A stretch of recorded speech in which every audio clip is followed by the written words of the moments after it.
looking for a DNA virologist. And so the same 5 went there, same 5 went there, and obviously they had slightly different ones, but I guarantee you there would be a lecture, there would be a circuit if you were to look, and the same people would be going. Now, there's good to that. If you're all the top and there's 5 schools, hopefully one goes, one goes, and it all falls into place. It doesn't always work that way. I mean, if all of them want the same top candidate, a bunch of them are going to be number 2s, waiting for number 1, so to speak, to decide, and the other ones are going to go down the line, and you'll see where you go from there. But no, you can get a lot of candidates. I think for our virology positions, we're at least getting 50 to 100.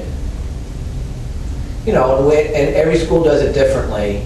But one of the places Gary applied at, they had 12 candidates they brought in.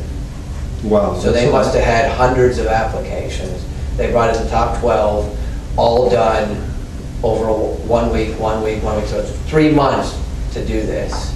And it's a long process. I mean, it'll take you a year to 2 years to get a job, assuming you're going to academics. Industry, they could say, hey, great, start in 2 weeks. What?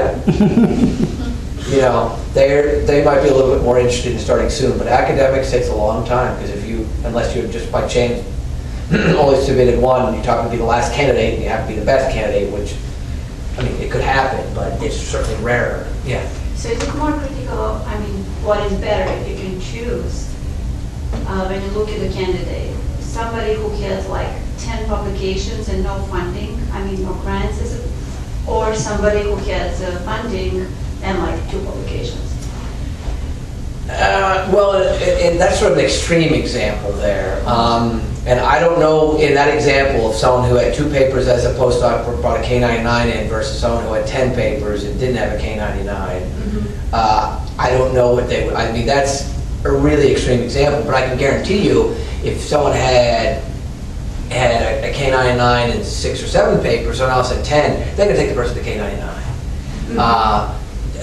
More likely. I won't say that's not to say always the case, because again, when we talked about, I think you may have stepped out, they are looking for the right candidate for that school. So if the person at K99 did not do what meshed well with the department, it doesn't really matter. Because they are looking for people that mesh well with the department. Obviously, our department, we have a lot of virologists. If you're looking for a virologist, we want someone who meshes with the other virologist, who can interact and we can work together, not necessarily collaborate like a grant, but that they can provide insight to our work and we can provide insight to their work. Because if it's someone who does something completely different, you're like, it sounds great, I don't know what to say. If there was an RNA virologist came in doing the biochemistry of how a polymerase chugs down a line, I can scientifically critique that, but the nuances of the biochemistry of that event is not my thing. I can tell you, so I don't think the control, that doesn't make sense, but so they look at different things, but ultimately they're looking at the best candidate, the best combination of candidate and a candidate that meshes the best with that department. And I will also say they are looking, and all those things come into play. Joking aside, if you're a jerk and someone has somehow found that out, they know that. You'd be surprised if they know. They'll call, if someone's at a school, they might call up that, someone in the lab next door. Hey, this guy's a postdoc in your neighbor's lab. What do you think about him? That guy's a jerk. Oh, okay. You might be silly, but these are things you're looking for, because you're going to give someone, there are only 2 chances if you're going academics to correct them. You hire someone, and that is your first evaluation of them. And the only other way to get rid of them is not to give them tenure. And I'm not trying to be funny, but that's the reality. So if you hire someone who's a bad faculty member, even if they're smart, you only have 1 chance to get rid of them, is when they go for tenure. And so people look at these things. And I put all these things, that there's a lot that goes in there. I don't want you to think it's just, I write my CV, I've got 20 papers, I'm looking pretty good, which you probably would be, and I should get a job. There's a lot that goes into it. There's what you have done, worked hard in the lab, which is everything we talked about at the beginning. Your responsibility to the mentor is to work hard to get these papers out and do that, because that allows the mentor and all the references to write you a letter. Look at, this guy has these papers, this gal has these papers, they've done these accomplishments. And it allows then the committee is going to evaluate you to say, this is what we have. Believe me, they're going to line them up and say, this guy's got 25 papers, this one has 22 papers, this one has 8. Take a look at that. And that will play an absolute role in the evaluation. It doesn't necessarily always mean the case. Just because someone has more doesn't make them better. But I can guarantee you that they will look into that. So they're looking the quantity of papers, not quality? I won't say that completely, but they clearly, I mean, when you look at a CV, there's a lot of papers that look at that. They'll put you in a pile of the good candidates. Obviously, if someone else says, if you have 15 papers, someone had 8, but the 8 were science, cell, and nature, they're going to obviously put that in the pile of ones they're going to look more serious on. So don't get me wrong, it's not absolute number.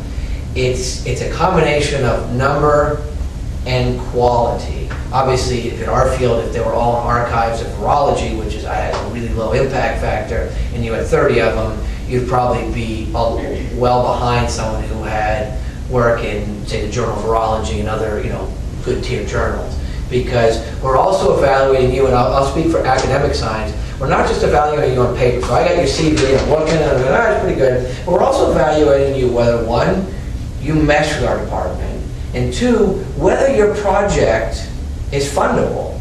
I mean, you might be the nicest person in the history of the universe, you might have the best CV, but if your project sucks, at least by our definition, and we think you have no shot at getting funded, you're not going to be a good faculty member.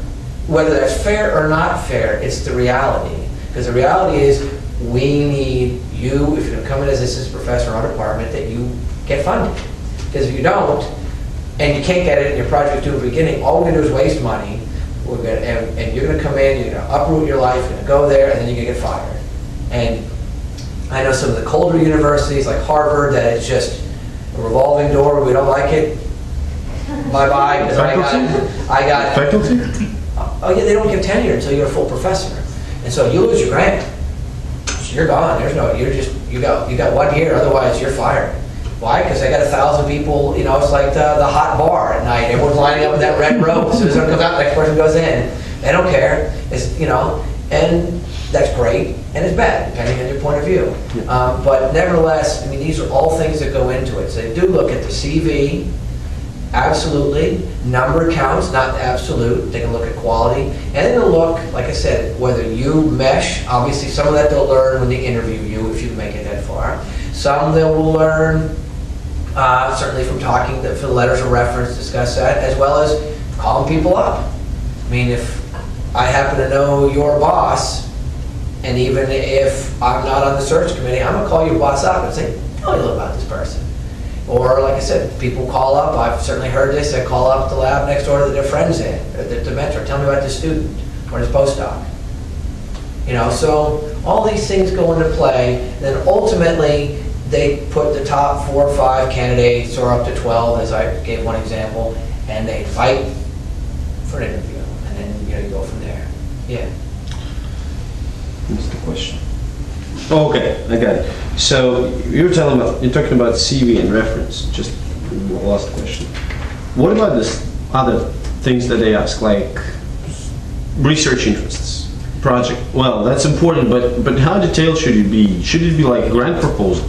What about the teaching statement? How important it is, or it's just a generic letter? Well, in college, the teaching statement's going to be pretty important, because they're going to ask whether they're going to evaluate whether you could be a teacher from that. I don't know, unless I was to see yours, I don't know what would be good or bad. But I can guarantee you they want to know sort of your philosophy on teaching, your experience with teaching, principles. I know most of us, if you've been a grad student and a postdoc, I don't know. I mean, what are your principles? I mean, how do you not say my principal teacher wants student to learn?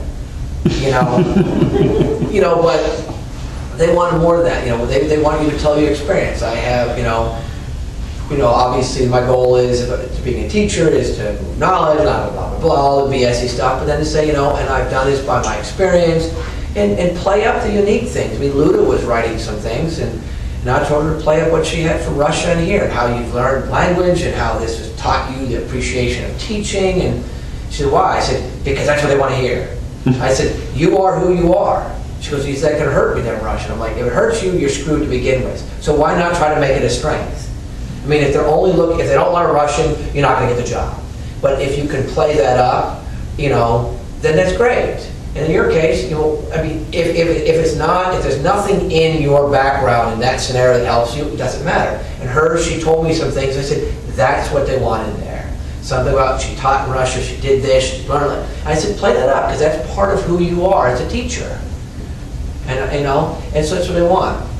The research plan, again, they do want to know, what have you done? How is the work? It basically like a little first page of a grant. I mean, they want to know, what are you going to do? Because it gets at the heart of, is your project fundable? And do we want to bring you in? Obviously, we'll learn more if you interview. I mean, you will present it, and people ask questions. Mike, what are you going to do? What about this? What about this? They might make you do a chalk talk. They might bring you back again for more detailed chalk talk. We did that with all of our recent assistant professor hirings. They came back, gave a chalk talk. They gave the overall ideas of the grant, the hypothesis, the aims, any sub-aims. We asked them questions. What about this? Is that a concern? And so you do have a chance to explain that, but you have to get through, you have to get in the door. Getting in the door is your CV, your references, and then these other documents you write, your teaching, your research plan, etc. Make them detailed. Give them to people to read. I mean, give them to lots of people. Give them to other new assistant professors that maybe you have seen in your departments or things, and say, what did you guys do? I mean, maybe they didn't have that. So that may help you, but if they have, maybe they have some stuff that they can show you or give you some ideas. And I think the more you get help, the more you see and look and talk to people, the better off you are. It's a lot about networking and sort of following a trail. That even though each person's trail is different, everyone who's got a faculty member position, at least from a postdoc, all had to have a similar trail. I mean, they all had to write letters. They had to apply for jobs. They had to get letters of references. They had to send a CV in. They had to have a teaching thing for some, or a research plan, or combinations thereof. So, was that? Anyone else have any questions? If you do have any questions afterwards, you can I'll gladly tell you more if you have anything, or if you go back and you think about it, and a year later you're like, about my time, I need to go find that dude and see what he told me. I'll be more than happy to help you. Thank you. Thank you so much. You're welcome.